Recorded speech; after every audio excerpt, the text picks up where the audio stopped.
What's going on, guys? My name's Caffrey. Today I want to go over kind of my thoughts on the Xdefiant open beta, some things that I think the game does really well, a few things I think they could improve on, and kind of my wish list of features that I hope the game has at launch. And for a beta, I think this game does a lot of things really well. The first one being the overarching theme of this game is awesome. I think it's really interesting and it's great fan service for those people that grew up playing Ubisoft's other shooter games. If you don't know, this game is kind of an amalgamation of all the factions from old Ubisoft titles, like Far Cry 6, Watch Dogs 2, The Division, and Splinter Cell. I think it's a really cool way to build a theme for a game that doesn't even have a campaign, and if you're one of those people that likes to dig into the backstory and the lore of a game, you've got plenty of content to dive into. Next, I want to talk about how good the map design is for this game. Hats off to the art team, they've done a fantastic job at creating a diverse, colorful, and interesting set of maps for us to play here in the open beta. And if this is any indication of what the content's going to be like from launch to DLC,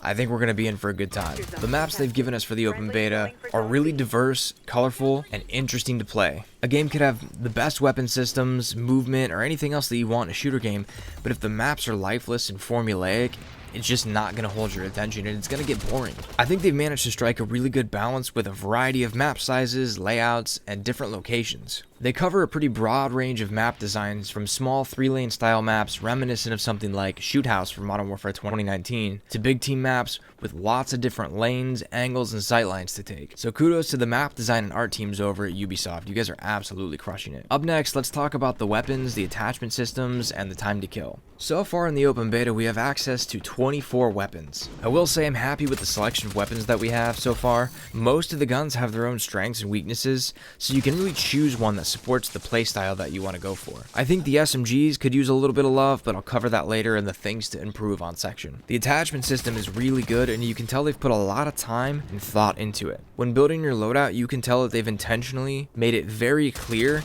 about how your attachments affect the stats of your weapons. Things like damage over distance, fire rate, sprint out times, hip fire spread, anything you could want to know. I think they've picked up on the fact that Call of Duty has kind of dropped the ball when it comes to weapon stats. Just don't trust weapon stats because we're used to the menu in Call of Duty saying one thing, and then we have to go on YouTube to make sure that those are true, and we find out that, oh, actually this attachment does the complete opposite or it does nothing. And it seems like so far the weapon stats are very accurate. I think they've picked up on the fact that Call of Duty has dropped the ball when it comes to displaying your weapon stats, and that players have to rely on content creators to pick up the slack in that department. You can tell they were very intentional about what they display and how they display your weapon stats so that the player has the most information to make the best choice for themselves. I know that Drifter was a consultant on this game early in development, so that probably explains why the weapon stats are so good, because he used to do his whole series on breaking down weapons, finding the best attachments, finding the best builds, and how you could cater them to your playstyle.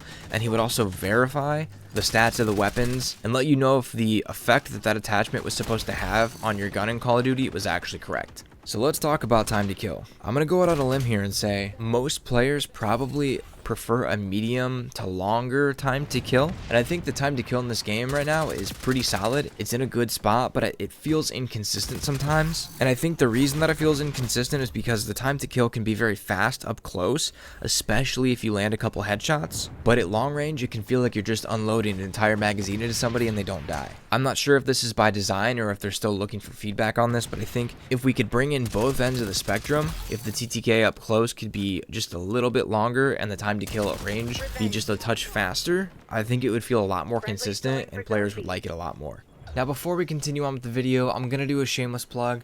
I just released my new instrumental album titled Arcadia. I made this album for the gaming community, and if you're a streamer or a content creator, it's completely DMCA safe, so you don't have to worry about getting any claims or copyright strikes on any of your content or your live streams. If you want to check it out, I'll leave a link in the description down below.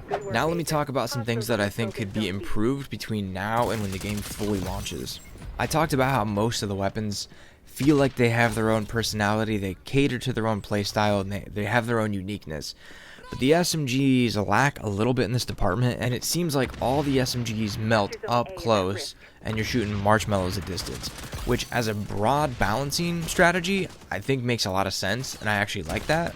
But if you took away the weapon model, I couldn't tell you which gun I was using. They all kind of feel the same. They all have about the same TTK.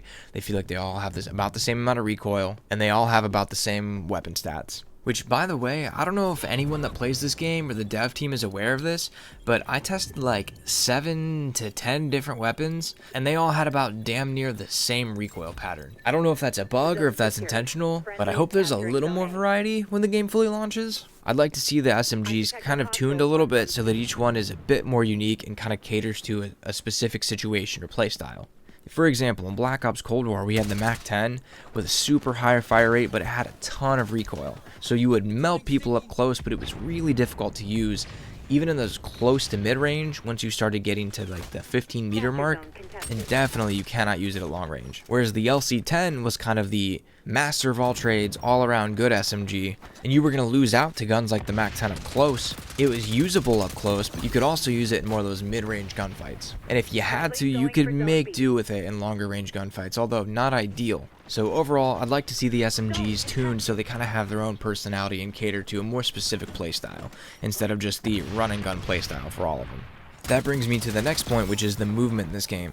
And while I think the movement in Xdefiant is good, I definitely think there's a little bit of room for improvement here. I like a lot of the features they've implemented where you can slide and you can bunny hop, but if you start abusing the movement, you're going to get that aim penalty where your weapon sways all over the place. As a person with some experience in Unreal Engine 5 and thousands of hours in first-person shooter games, Xdefiant feels like it suffers from a lack of smoothness when transitioning between different movement states in the game. For example, if you're sprinting to a slide or jumping out of a crouch, it feels like there's just a little bit of delay between those movement states, and it's just a little bit clunky. Since this is a beta, now I want to go over a few things that I hope the game brings at launch. Now, obviously in an open beta, you don't have access to all of the things that will be there at launch and all the systems and menus and things like that. But the most important thing for me that I hope is there at launch is meaningful progression. Now, I'm not asking for a copy and paste prestige system from Call of Duty, but we need a good leveling system for both your player level and your weapons. I want to feel like I'm working towards something other than just winning the game.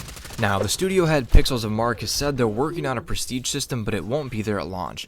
So I don't know if that means that it's coming shortly after when they get servers up and running, or if it's coming in Season 1. So we'll have to wait to hear more about that. But no matter how good the core gameplay of any game is, I think me and many others want something to show for our achievements in the time that we put into the game.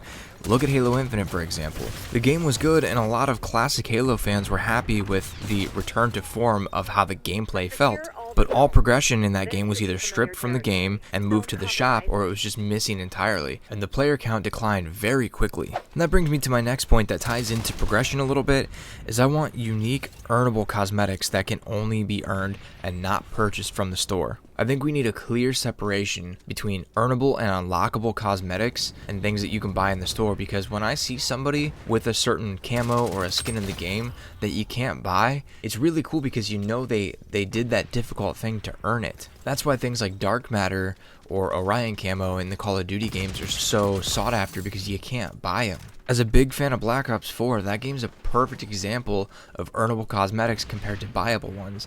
In Blackout, they had all these challenges where you had to go through and find an item and kill somebody a certain way and then place top 3 or even get the win. So when you saw somebody running around with that skin, you knew they did something really difficult, instead of just spending $20, $30, $40 in the store. Now, it's fine if the game has a battle pass or an in-game shop, but I don't think everything should be buyable.